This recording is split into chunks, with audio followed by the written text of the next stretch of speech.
Hello, hello mga palangga. So ito naman yung aking dinner ngayon. So nasi biryani pa din, pero ang pinili ko is yung Thai chicken. Ayan po siya, Thai chicken po kasi dating kinain ko is yung mutton. So at ito yung gravy, mga palangga, yum yum, and of course my bulletproof coffee. Ayan, so my karak.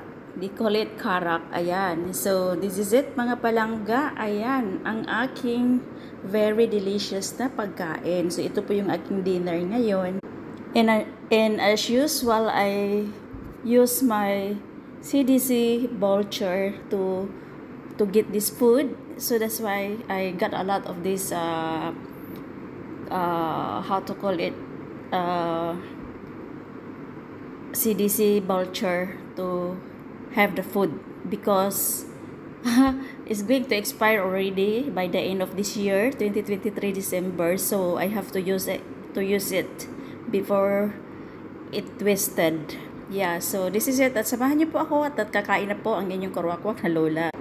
So ito po, napakayamyam talaga po. Talagang napakayamyam, masarap.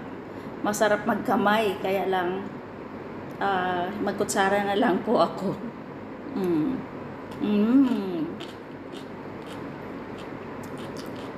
And look at this chicken, very huge chicken. Pero in fairness, nung nakita ko, ang laki-laki niya. Tapos nung nahiwa, na maliit lang pala. Cheated, di ba? Joke, charot. So okay lang po at ang sarap talaga. Hindi ako nagsasawa sa kakakain nito. Yummy. Hello, hello. Good morning, good afternoon, and good evening around the world. Yeah, so I'm just happy to share with you guys my food today. I have this nasi biryani with this chicken. And this is my sauce, of course. And my karak. Ayan. So, tara, samahan niyo po ako dahil ito po yung pinaka-special kong pagkain sa ngayon. At yun, ginamit ko yung aking CDC voucher because it's going to be expired end of this year. So, kaya ginamit ko po dahil marami pa pong balance doon, which is kasi pwede lang siya i-redeem ng pagkain.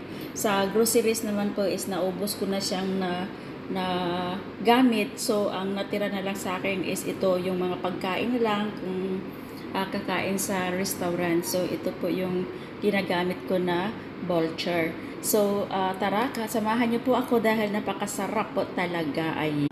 At samahan niyo po ako, ito po yung aking pagkain, hindi pala ako nakikita. Ayan po. So, samahan niyo po akong kakain. Time check today is 5:30, but kumain na po ako ng maaga kasi magtatakbo po ako ngayon.